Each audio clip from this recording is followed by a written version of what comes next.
Now, if we continue from our previous discussion, that you will find in the last video of mine regarding the novel Robinson Crusoe, let's first talk about the theme of spiritual crisis, the moral issues, or the religious theme which you would find in novel. Now, there can be several questions which may target this particular area of the novel, and I would try to give you examples from the novel so that you would know how to deal with the question and answers related to the text. Right, so the narrative of Robinson Crusoe recurrently employs the pattern of spiritual autobiography. Right, and what is the pattern of this spiritual autobiography?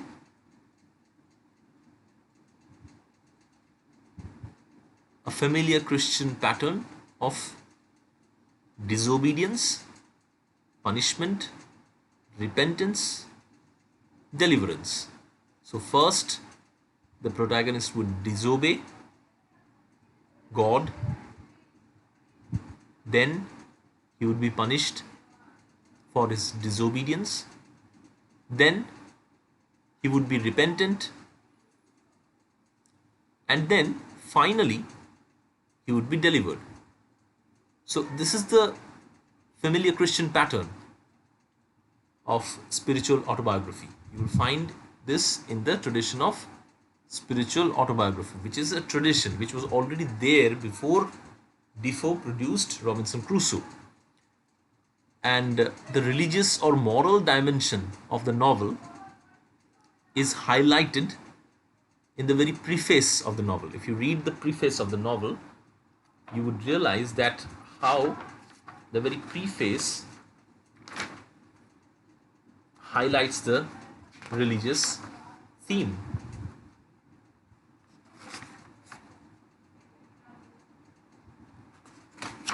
Right, so let's read the preface. If you have the text, you will find it easier. I am following the Norton edition of Robinson Crusoe. Right.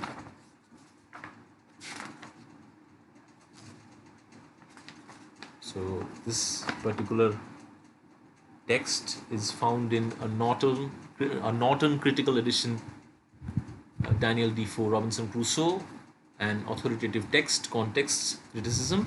This is the second edition, edited by Michael Shinagel of Harvard University, and it was published by Norton and Company. And the particular text that I am using was published in 1994. So let's read from the preface.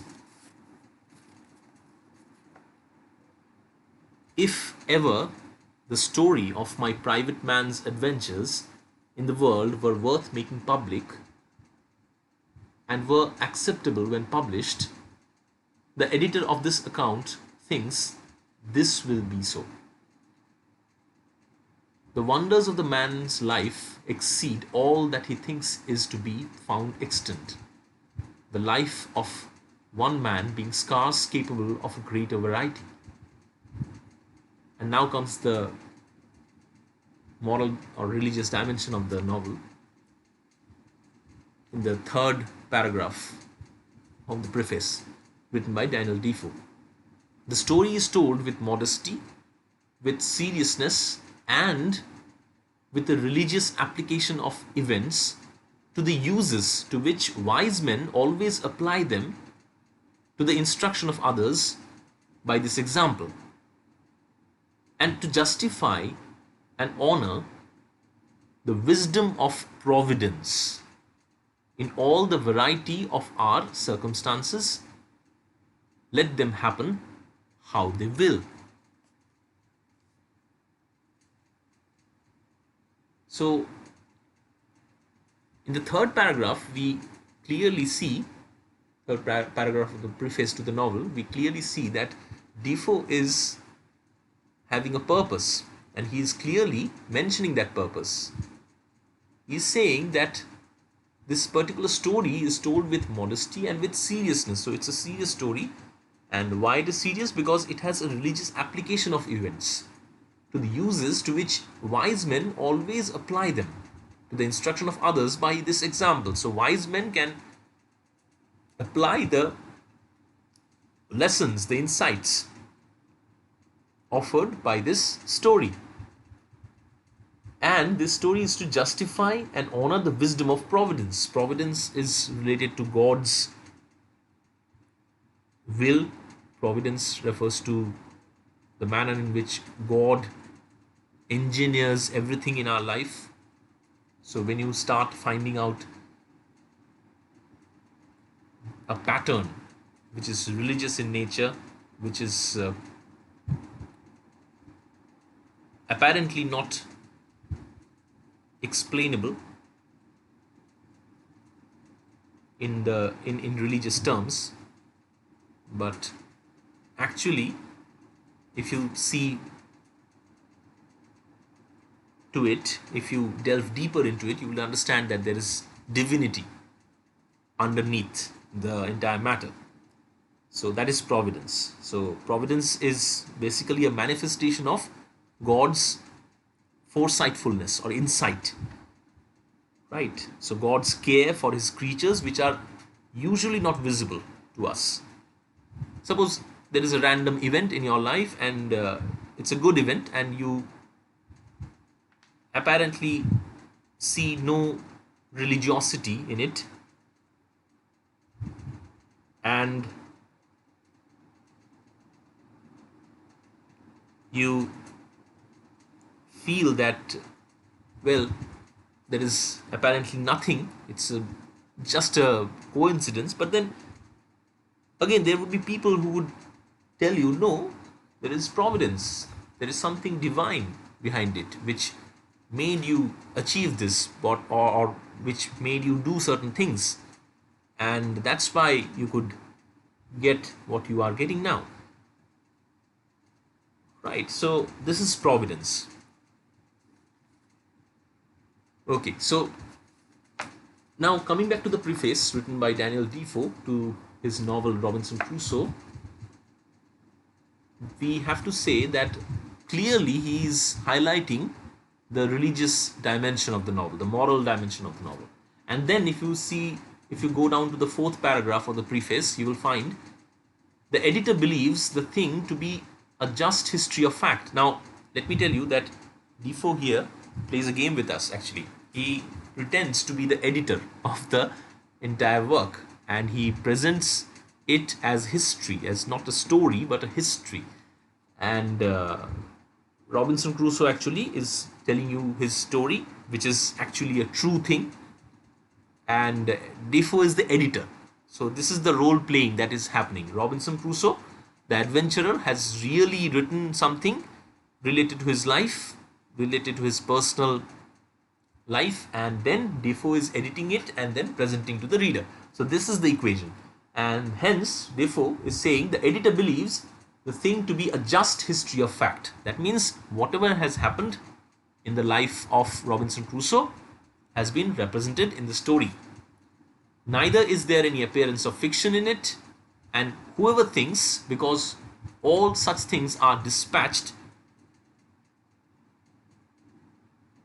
that the improvement of it, as well as to the diversion, as to the instruction of the reader, will be the same, and as such he thinks, without further compliment to the world, he does them a great service in the publication. So in short, he is claiming that no, nothing has been misrepresented.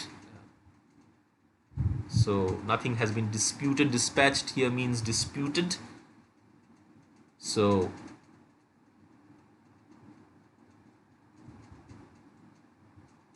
there is no matter of entertaining things. entertaining his reader, he is actually telling the just history of things. So the editor believes that the thing to be just history of fact, neither is there any appearance of fiction in it, and whoever thinks, because all the things are dispatched, the improvement of it as to the instruction of the reader will be the same, and as such he thinks without farther compliment to the world, he does them a great service in publication. So the meaning is that such works are read cursorily, and therefore it matters little to the entertainment or instruction of the reader if the story be truth or fiction. So apparently he's saying, well, you can take it lightly, it's up to you. As you already know that Defoe is a master of irony. When he wrote, he was doing certain political writings, as you have already found that in my previous video. He was very ironical. He was ironically defending the Hanoverian succession also, and then he got imprisoned for that, he got jailed for that.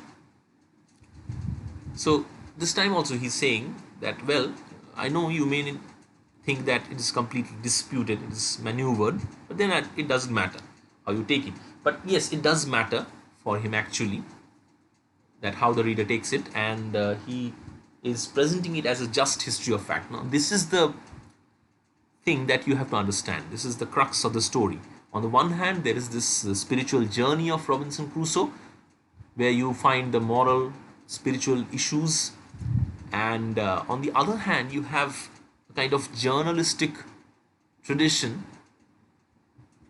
which is exploited in the very novel as a just history of facts, right? So Defoe tries to, in this way, bridge the gap between the spiritual and the concrete, right? The real and the divine, the earthly and the divine, the moral and the factual. We will come back to this when we would especially talk about the conflation of the religious and the secular, my fourth point of discussion, right? So keep this in mind. So now a familiar pattern of Christian disobedience, punishment, repentance, deliverance is visible. So first, Crusoe. If you read the story, you will understand it better. Crusoe first disobeys his father, who instructs him not to go out, not to venture into a sea voyage, and he disobeys him, and then he gets punished. He feels that he gets punished when he meets with a shipwreck. His ship gets ruined by the storm, and he is marooned in an uninhabited island. And then he repents for his loss, and then finally he gets delivered. So this is the spiritual autobiography, the tradition of spiritual autobiography, which you would find in the very narrative of Robinson Crusoe. And the narrative of Robinson Crusoe is a narrative of verisimilitude. Verisimilitude. The narrative of verisimilitude enmeshed with religious allegory. So this is a narrative where you find everything to be real, right? So everything has been portrayed as real. So that's why there is a verisimilitude. Okay, and this verisimilitude is enmeshed with a religious allegory. In moments of crisis and trouble, Crusoe recalls his father's advice to take the middle state of life. Okay, it's not the middle course, but the middle state of life. So he repents for his disobedience, and this is his actual father. And if you see the example from the text, which is found in page 7, the first sea voyage in which his ship is caught in a storm, he recalls his father and considers the storm as divine punishment. In my edition, it is on page 7. So in the early part of the novel, you will find that he repents, and he repents like a prodigal son. Okay.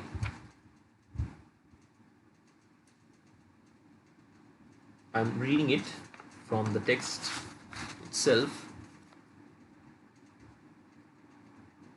The ship was no sooner gotten out of the humber But the wind began to blow, and the winds to rise in a most frightful manner. And as I had never been at sea before, I was most inexpressibly sick in body and terrified in my mind.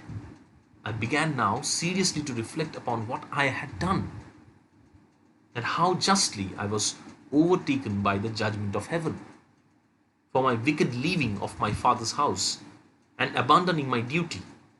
All the good counsel of my parents, my father's tears, and my mother's entreaties came now fresh into my mind, and my conscience, which was not yet to come to the pitch of hardness to which it has been since, reproached me with the contempt of advice and the breach of my duty to God and my father. So clearly he thinks like a Christian. He thinks that as I breached the trust, I disobeyed my father, I disobeyed God, I went against God, and probably that's why I'm getting punished. And from the outset, from the very beginning, he appears to be a juvenile delinquent, a person who is very small, very immature, and yet he commits certain crimes, certain sins. If you think of the parable of the prodigal son, which is a biblical parable, where the return of the son is important, and the son returns. Ultimately, the son who has committed a crime, a kind of sin, and then he goes away from his father, and then he tries to return back to his father. But in case of Crusoe, though we find the image of prodigal son, right? If you read in my text, it is on page 9. He talks about providence, and he says that, let me read it from the text itself. But I was to have another trial for it still, and providence, as in such cases generally it does, resolved to leave me entirely without excuse. So he's referring to the providence, right? And then he is mentioning the biblical myth of the prodigal son, right, on page 8 in my edition. And I resolved that I would, like a true repenting prodigal, go home to my father. So in his first sea voyage, when his ship is caught up in a storm, he recalls his father's advice, his mother's entreaties, and he says that I vowed to return to my father, like the prodigal son. But then this return never happens, primarily, right? So repeatedly there is a biblical patterning that Crusoe tries to establish. For instance, he presents his father as an emblem of our blessed Saviour's parable. This is on page 12 of Norton edition, right? So he represents his father as an emblem of our blessed Saviour's parable. Blessed Saviour refers to Christ. So had I now had the sense to have gone back to Hull and have gone home, I had been happy. And my father, an emblem of our blessed Saviour's parable, had even killed the fatted calf for me. For hearing the ship I went away in was cast away in Yarmouth Road, it was a great while before he had any assurance that I was not drowned. And then he says, but my ill fate pushed me on, now with an obstinacy that nothing could resist. Okay, so he's continuously saying that, well, I got the signs to return, but I couldn't because of my wanderlust. And there is an attempt to label every event as a part of the divine providence, as a part of the divine plan. That is also very much visible on page 12. And he calls his wanderlust as evil influence on page 13. Right, so that evil influence, I'm reading from the text, which carried me first away from my father's house, that hurried me into the wild and indigested notion of raising my fortune, that is money. Okay, so there is this placing money against religion, money against spiritual bliss. So the evil influence, that is the wanderlust that I have, hurried me into the wild and indigested notion of raising my fortune, and impressed those conceits so forcibly upon me as to make me deaf to all good advice and to the entreaties and even command of my father. I say the same influence, whatever it was, presented the most unfortunate of all enterprises to my view, and I went on board a vessel bound to the coast of Africa, or as our sailors vulgarly call it, a voyage to Guinea. So this is what it goes, right? So Guinea refers to shillings. So you, if you go to Africa, you will come up with wealth, and you can make money. That is Guinea. So Guinea means 21. 1 guinea equals to 21 shillings, and that's why Guinea. So voyage to Guinea means you are going to a place, and that is definitely an African continent where you, the European wanderlust, would go and make money, make wealth, and come back, right? And actually you will collect things from that place which you call Guinea, and then come back and make money. So that's why the place's name is on currency, which was prevalent in England. Okay, and then on page 15 we see he's enslaved, and he looks back upon his father's prophetic discourse, right? So you will find there slavery and Eurocentrism. Eurocentrism. Eurocentrism means placing Europe at the center of the world.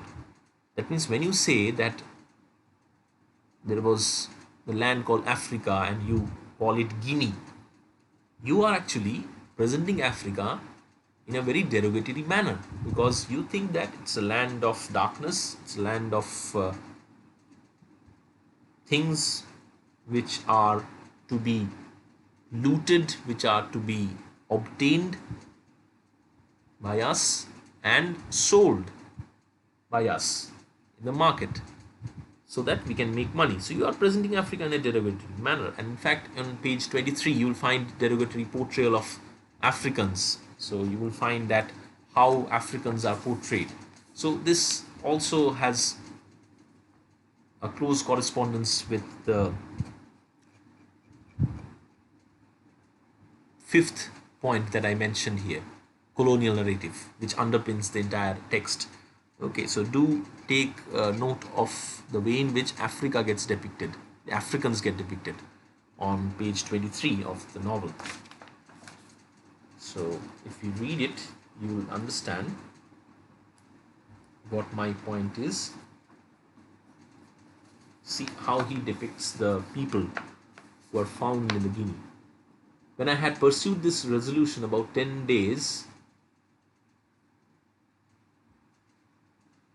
longer, as I have said, I began to see that the land was inhabited, and in 2 or 3 places, as we sailed by, we saw people stand upon the shore to look at us. We could also perceive they were quite black and stark naked. And then come downward, and you will find that we made signs of thanks to them, for we had nothing to make them amends, but an opportunity offered that very instant to oblige them wonderfully. For while we were lying by the shore, came 2 mighty creatures, one pursuing the other, as we look it, with great fury, from the mountains towards the sea. Whether it was the male pursuing the female, or whether they were in sport or in rage, we could not tell, any more than we could tell whether it was usual or strange. But I believe it was the latter. So he is representing the Africans as animals. He is saying They were creatures and we could not understand their language. He also meets a boy named Zuri when he gets enslaved,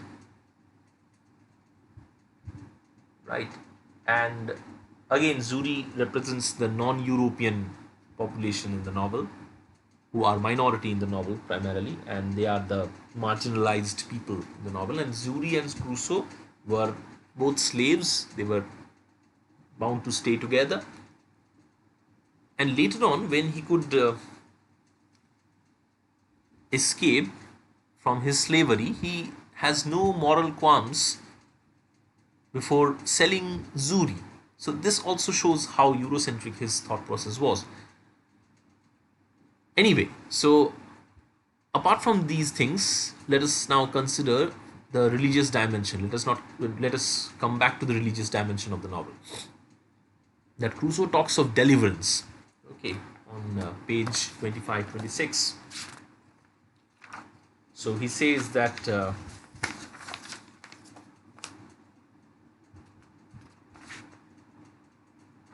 it was an inexpressible joy to me that any one will believe that I was thus delivered, as I esteemed, from such a miserable and almost hopeless condition as I was in. And I immediately offered all I had to the captain of the ship as a return for my deliverance. So he gets delivered from his first ordeal, from his first quote unquote punishment. So you can get the pattern, right? So he disobeys his father, he goes to the ship, his sea voyage, he gets punished because his ship is storm tossed, and then he repents that why did he go, why did he not listen to his father, and then he gets delivered. So this familiar Christian pattern is there in the text. Okay. And then he starts his voyage on 1st September 1659 for the coast of Guinea, West Africa, that is. And you will find minute details of the sea voyage, how he goes. And this actually brings forth the quotient of realism, the quotient of verisimilitude in the text, the journalistic writing of Defoe. So you already know that how Defoe tried his hand at journalism before writing this novel. And he thanks God for saving him after the shipwreck. So he gets shipwrecked and he thanks then God for saving him from the shipwreck like a true Christian. And then Crusoe starts to hoard the ship's provisions and he hoards gold. So continuously there is this parallel narratives. One narrative giving you the spiritual dimension of the novel, another the material dimension of the novel is also visible. So hoarding is done by Crusoe, he hoards gold. And then he considers that God always helps him in time of distress. This is page 49-50. He makes a list of good and evil things that happen to him. He prepares a balance sheet of life. And through this balance sheet, strangely, a religious message is conveyed in commercial or economic terms. Right? So if you read that portion, you will understand that how he is quantifying the things that have happened to him. So in my text, it is on page 49, and on one column, in the first column, you will find evil, the evil things that have happened to him, and in the second column, you will find the good things that have happened to him. And let me read it for you. So evil: I am cast upon a horrible desolate island, void all hope of recovery. Good: but I am alive and not drowned as all my ship's company was. Then evil: I am singled out and separated, as it were, from all the world to be miserable. Good: but I am singled out too from all the ship's crew to be spared from death. And he that miraculously saved me from death can deliver me from this condition. So this is how he is, on the one hand, preparing a balance sheet and commercially representing his the events of his life. On the other hand, he is also conveying a religious message in commercial terms, right? That he would be delivered finally, and again giving you the pattern, the Christian pattern of disobedience, punishment, repentance, and deliverance. So each episode in the island, in the course of magnifying providence, denounces Crusoe's own effort. So everywhere in the novel, during his stay in the marooned island, in the isolated island, you'll find Crusoe finds providence. And when he is finding providence, he's actually trying to denounce his own efforts. Right. Now, this is how the novel betrays the ideological contradiction, which in a way problematizes Defoe's attempt to consecrate the bourgeois ideology, okay, advocating mercantile capitalism, which was already gaining its ground during the late 17th and early 18th centuries. And apparently, the framework of Puritan autobiography seamlessly incorporates the secular mercantile pursuit of Crusoe. But Puritanism glorifies predestination at the expense of free will. So, predestination is, you already know this because you have already studied Renaissance.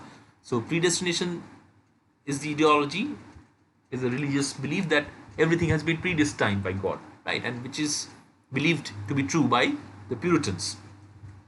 While free will is all about your free choices. So that tells you that no, God, though He plans everything, but He also gives you free will.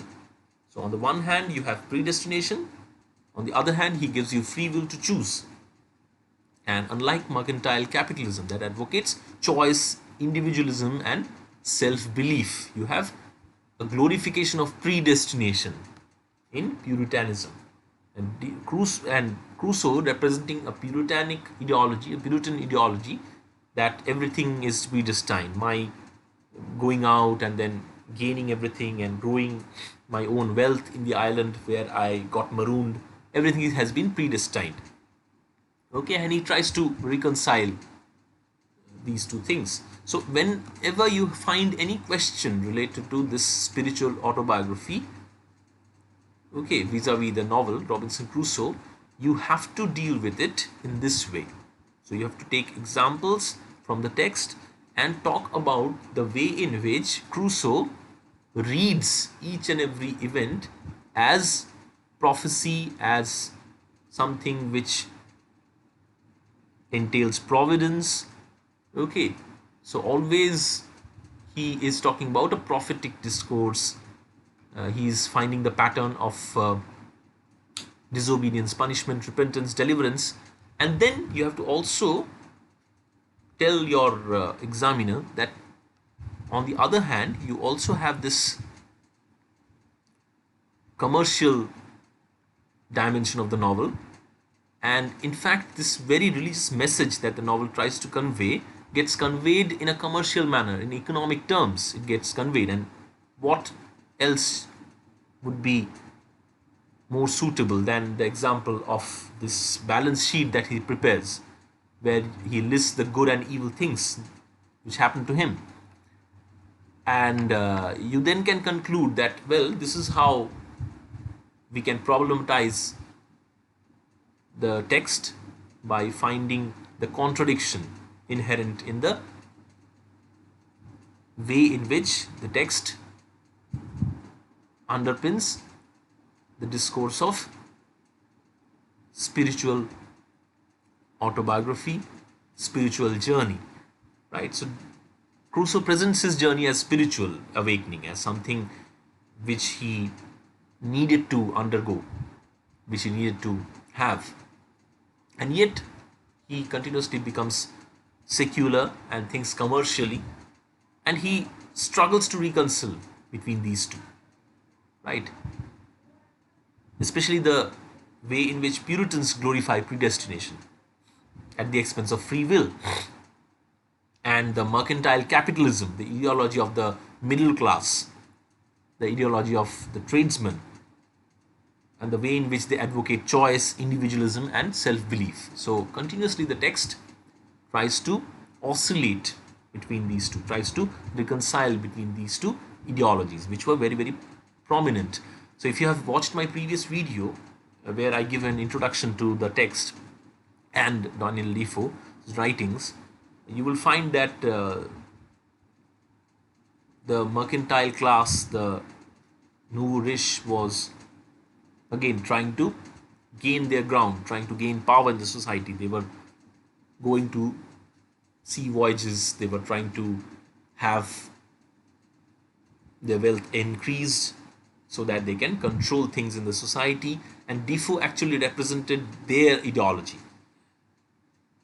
And see how strange it is that in his pursuit of defending the very commercial ideology, the very mercantile capitalist motive,